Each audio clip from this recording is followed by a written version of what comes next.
भारत के इतिहास में ऐसे सैकड़ों योद्धा हुए हैं जिन्होंने अपनी तलवार के दम पर अपनी संस्कृति और अपने देश की रक्षा की है और दुश्मनों को हार का स्वाद चखाया है। जब जब भारत के इतिहास को पढ़ाया जाएगा तब तब राजस्थान और मेवाड़ का नाम अग्रणी होगा।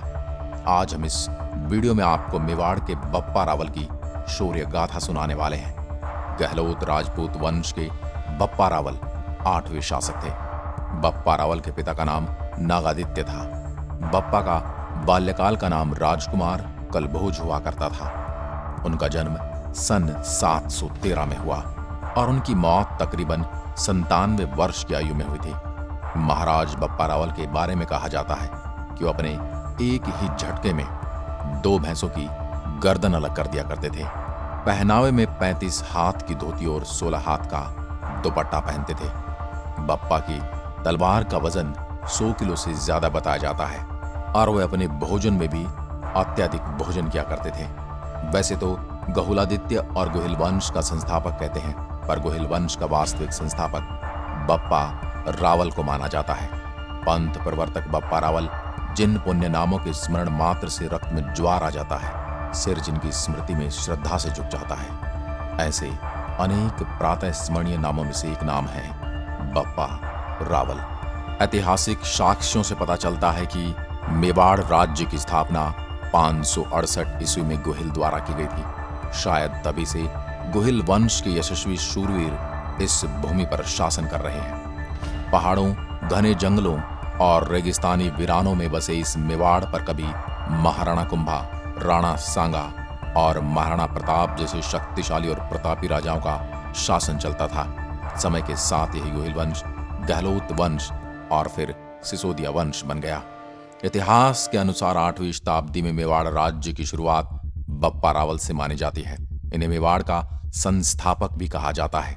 बप्पा रावल का असली नाम कलभोज था। इनका अपनी प्रजा के साथ गहरा प्रेम था।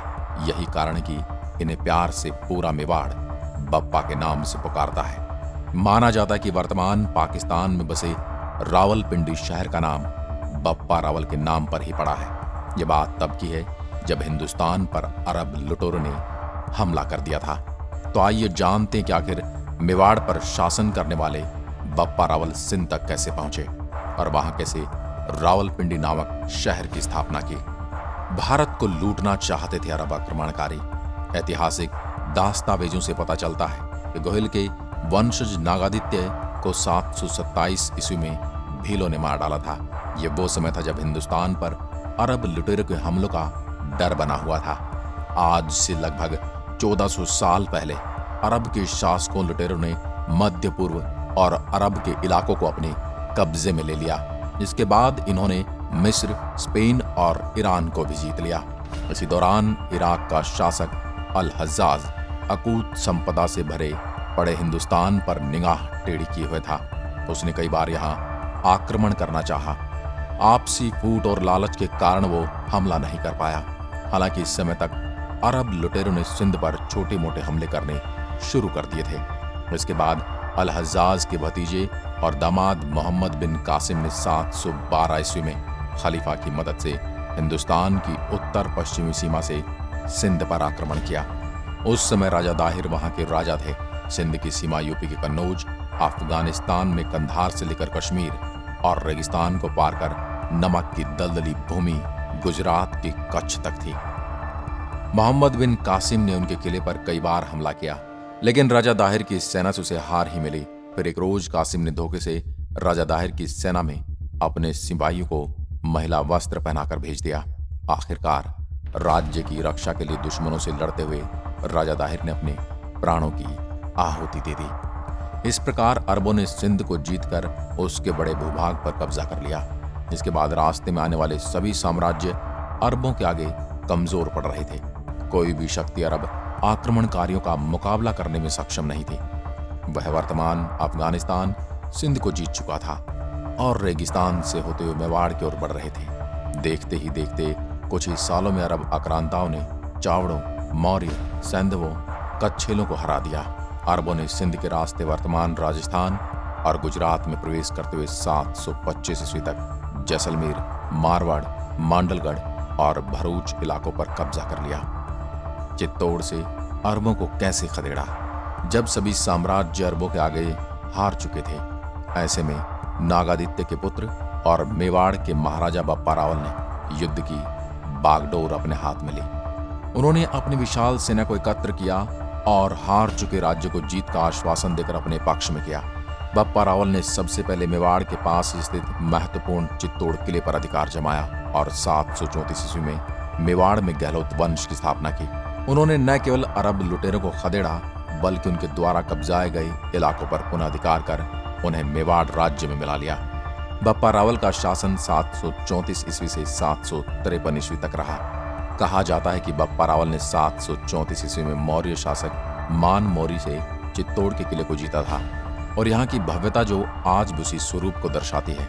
वहीं कुछ इतिहासकारों का मानना है कि अरब आक्रमणकारियों ने चित्तौड़ के शासकों को युद्ध में हरा दिया था। इसके बाद बप्पा रावल ने अरबों को पछाड़ते हुए चित्तौड़ पर अपना नियंत्रण स्थापित किया। अब अरबों ने चित्तौड़ पर हमला किया तब मौर्य वहां शासन करते थे। हालांकि अरब आक्रमणकारियों ने उन्हें बुरी तरह से कमजोर कर दिया था। इस तरह से मौर्य अरबों से युद्ध हार गए थे। चित्तौड़ जीतने के बाद बप्पा ने नागदा से हटकर इसे अपनी राजधानी बना लिया। उन्होंने जैसलमेर व जोधपुर के राजाओं को साथ लेकर अरबों को वापस अफगानिस्तान की सीमा से बाहर खदेड़ दिया। बप्पा रावल की सेना उस समय काफी मजबूत मानी जाती थी। उन्होंने साहस का परिचय देते हुए वर्तमान पाकिस्तान के रावलपिंडी में अरब लुटेरों पर निगरानी रखने के लिए एक सैन्य चौकी बनाई। पहले इस जगह को गजनी कहा जाता था। उस समय तक इस जगह पर आराम से आवाजाही थी। ऐसे में समझा जा सकता है कि मेवाड़ साम्राज्य का शासन आधुनिक अफगानिस्तान तक था। वहीं कई इतिहासकार मानते हैं कि अपने साम्राज्य को अरब आक्रमणकारियों से सुरक्षित करने के लिए बप्पा रावल ने गजनी प्रदेश में सैन्य चौकी बनाई थी। यहाँ से उनके सैनिक अरब लुटेरों पर नजर रखते थे।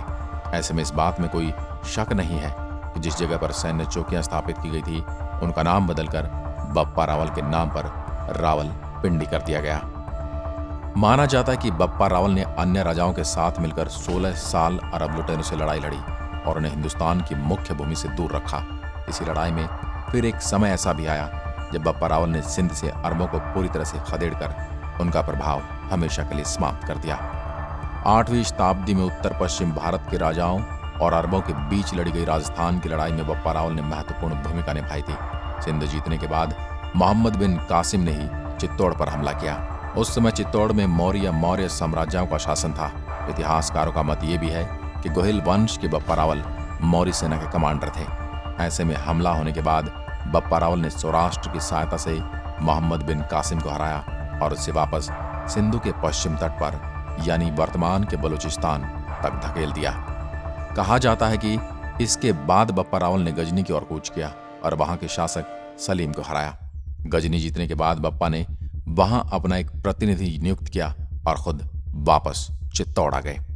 वापस आने के बाद मौर्य राजपूतों ने बप्पा रावल को अपना उत्तराधिकारी घोषित कर उन्हें चित्तौड़ का राजा बनाया। इतिहासकार कहते हैं कि बप्पा रावल ने कंधार समेत पश्चिम के कंधार, खुरासान, तुरान, इस्पाहान, ईरानी साम्राज्य को जीतकर उन्हें अपने साम्राज्य में मिला लिया था। इसी प्रकार इतिहास के महान योद्धा बप्पा रावल ने हिंदुस्तान को न केवल अरब लुटेरों से बचाया बल्कि अरब सीमा तक अपने साम्राज्य की सीमाओं का विस्तार किया।